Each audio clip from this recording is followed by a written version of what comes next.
उनके विचार हैं कि मैं कभी पिता नहीं बन सकता। इन शब्दों को सुनकर मैं शर्म और अपमान में मरना चाहता था। मेरी पत्नी सुष्मिता को लेने उनके घर आया था, लेकिन मैंने कभी नहीं सोचा था कि मुझे अपने ससुर के मुंह से मर्दानगी के बारे में सुनना पड़ेगा। मैंने ससुर के बगल में बैठी सास से कहा, माँ, आप सुष्मिता को थोड़ा बुलाएंगे, मुझे उससे बात करनी है। सास ने सोफे पर बैठकर कई बार आवाज लगाई, लेकिन सुष्मिता ने कोई जवाब नहीं दिया। तो सास सुष्मिता के कमरे में चली गई। तब ससुर ने धीमे स्वर में मुझसे कहा, ससुर होके मुझे तुमको ये बताते हुए शर्म आ रही है, फिर भी आप किसी अच्छे डॉक्टर से मिले। आपके पास पैसों की कोई कमी नहीं है, जरूरत पड़ने पर इलाज के लिए विदेश जाए। अगर तुम स्वस्थ होते हो तो मैं लड़की को तुम्हारे परिवार में भेज दूंगा, अन्यथा ऐसे नहीं होगा। ससुर की बातें सुनते ही मैंने सर झुका लिया। मैंने उनकी बातों का कोई जवाब नहीं दिया। मैं बस सुष्मिता के आने का इंतजार कर रहा था। कुछ देर बाद सुष्मिता गुस्से में ड्राइंग रूम में आ गई। इससे पहले कि मैं कुछ कह पाता, वो चिल्लाने लग गई, तुम अभी भी यहाँ ये शक्ल लेकर बैठे हो? मैं तुम्हारे जैसे नामर्द व्यक्ति के साथ शादी नहीं कर सकती, तुम जाओ। मैंने सर झुकाकर अपने ससुर से कहा कि अगर मैं इलाज के लिए देश से बाहर गया तो भी मेरी बीमारी ठीक नहीं होगी। इसकी बजाय आप तलाक की व्यवस्था करें, मैं हस्ताक्षर कर दूंगा।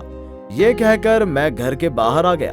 सड़क पर चलते हुए सोच रहा था कि सुष्मिता ने मेरे साथ ऐसा क्यों किया। जब मैं शादी के पहले दिन रात को उसके पास गया, तब उसने सर झुकाकर कहा, मुझे कुछ समय दो, मैं अभी मानसिक रूप से तैयार नहीं हूँ। फिर मैंने उनका हाथ थाम लिया और कहा, जितना समय चाहिए ले लो, मुझे कोई समस्या नहीं है। मैंने उस दिन के बाद से कभी सुष्मिता को छुआ तक नहीं है। मैं एक बिस्तर पर सो गया, लेकिन मैंने कभी भी सुष्मिता के पति का हक दिखाकर उनको पास आने के लिए मजबूर नहीं किया। लेकिन आज उन्होंने मेरी मर्दानगी पर भी सवाल उठाया। उसे समय देना मेरी गलती थी या मैंने उसे मजबूर नहीं किया, ये गलती थी। कुछ समझ नहीं आ रहा था। शादी के 1 महीने के अंदर ही पति को छोड़कर चली गई। समाज में इसको सामान्य रूप से कभी नहीं देखा जाएगा।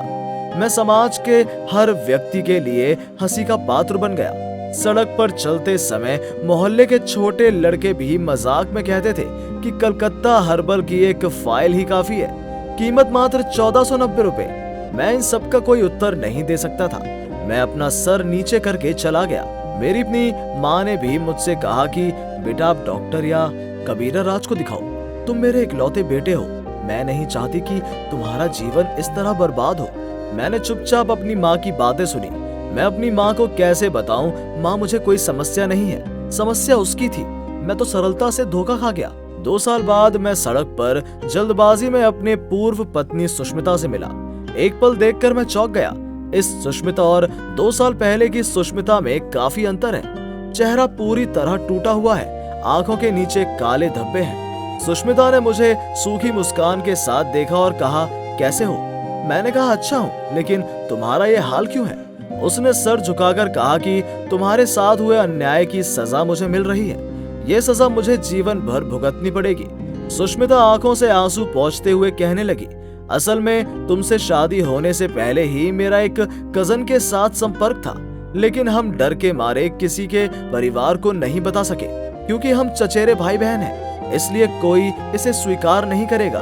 तो हम दोनों ने मिलकर प्लान किया, मैं अपनी पिता के पसंद के लड़के से शादी करूंगी और शादी के 1 महीने बाद मैं माता पिता को बताऊंगी कि लड़के को कोई शारीरिक समस्या है, क्योंकि मामला बहुत संवेदनशील है, इसलिए माता पिता को अब इसकी परवाह नहीं होगी। तलाक आसानी से हो जाएगा। तलाकशुदा लड़की से कोई शादी नहीं करना चाहता। तब मेरे चचेरे भाई मुझसे शादी के बारे में बताएंगे और मेरे माता पिता को कोई आपत्ति नहीं होगी। फिर मैंने कहा, तो अब दिक्कत क्या है?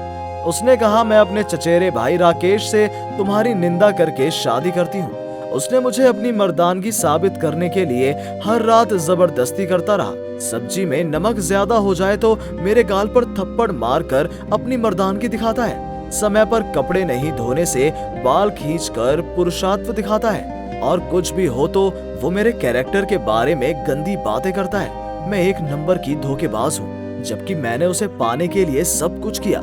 मैंने अपनी पूर्व पत्नी की बात सुनकर एक आह भरी और कहा, अगर आप अपनी पत्नी पर हाथ उठाकर पुरुषार्थ दिखाना चाहती हैं, तो वो पुरुष नहीं कायर है। तुमने मुझे जितनी चोट पहुंचाई है उससे ज्यादा पा रही हो, तो आपसे नाराज होने का कोई मतलब नहीं है। इतना कहकर मैं चला गया और सोचने लगा कि भगवान छूट देते हैं लेकिन छोड़ नहीं देते। अगर कोई आज आपके साथ गलत करता है तो उसे कभी ना कभी अपने पाप की सजा जरूर मिलेगी।